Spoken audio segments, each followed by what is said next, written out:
जय हिंद शिक्षक साथियों, नई दिशा विजन में आपका स्वागत है। दोस्तों, इस समय एनआईवीएस डीएलएड अभ्यर्थी जो कि विशेषकर उत्तराखंड के ऊपर ये वीडियो है, देखा गया वहां पर कि एनआईवीएस डीएलएड अभ्यर्थी लगातार जो है इस बात की मांग को उठाते रहे कि उन्हें वहां की शिक्षक भर्ती में शामिल किया जाए। और यद्यपि कोर्ट में भी मामला लंबित है, इसके बावजूद वहां के जो शिक्षा मंत्री हैं उन्होंने इस पर विचार नहीं किया, जबकि एनसीटी ने स्वयं स्वीकार किया कि वो पटना हाई कोर्ट के 19/842 केस के वर्डिक्ट को मानते हैं और इस आधार पर राज्य के सचिवों को पत्र लिखा गया।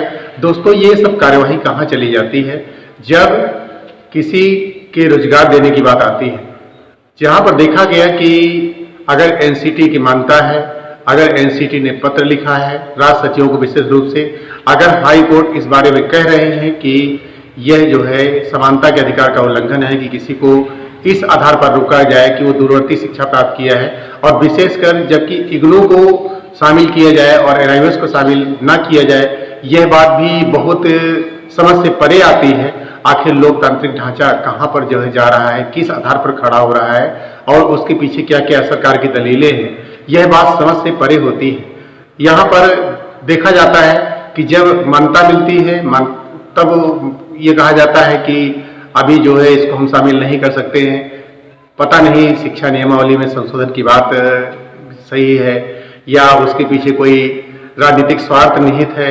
सरकारें आखिर क्यों विचार नहीं करती है। शिक्षक अभ्यर्थियों ने उत्तराखंड में मुख्यमंत्री जी से मिलने की इच्छा जाहिर की और उनसे अपील करने की बात की। इस आधार पर वे वहां पर मुख्यमंत्री कार्यालय पर गए, लेकिन उनको गिरफ्तार कर लिया गया और उसके बाद जो है उनको रात भर जो है पुलिस लाइन में रखा गया।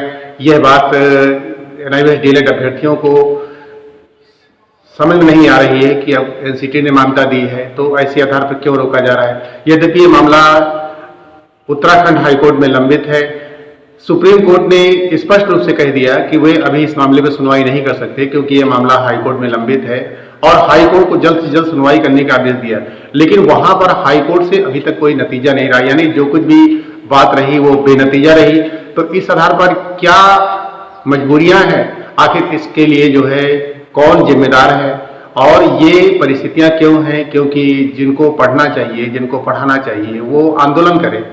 जो अध्यापक शिक्षक स्कूल में पढ़ाते हों और उनको आंदोलन करना पड़े, उनको अपने अधिकारों के लिए, उनको अपने रोजगार के लिए, उनको उनकी अंडरस्टैंडिंग का क्या होगा, आखिर उनके पीछे क्या व्यवस्थाएं हैं, आखिर क्या समस्या है कि सरकार वहां पर नहीं ले रही है, यह बात अभी तक सुलझ नहीं पाई है।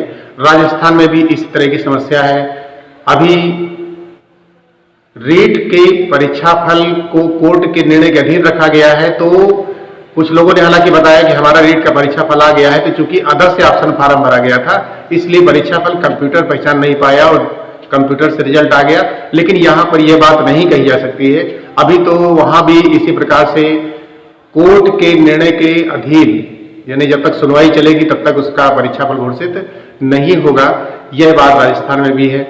दोस्तों, यहाँ पर अभी लड़ाई थमी नहीं है और कहीं न कहीं इस मामले को सुप्रीम कोर्ट में जाना तय है, क्योंकि यदि कहीं से किसी राज्य सरकार के द्वारा या किसी राज्य के उच्च न्यायालय के द्वारा मामला निस्तारित नहीं होता है तो ऐसी स्थिति में दो विकल्प बनते हैं कि वहां पर सुनवाई कराई जाए और फिर से कोई पिटीशन दाखिल की जाए, अथवा जिस राज्य से केस जीता गया है उस राज्य में निस्तारित न होने पर वह मामला सुप्रीम कोर्ट जाए। हालांकि एनआईवीएस डीएलएड के सामने तमाम जो है संभावनाएं हैं, तमाम पत्र हैं, तमाम घोषणाएं हैं, तो इस नाते और वर्डिक्ट भी हैं जो कि जीत दिला चुकी हैं। तो ऐसी स्थिति में एनआईवीएस डीएलएड की हार कहीं पर नहीं होगी।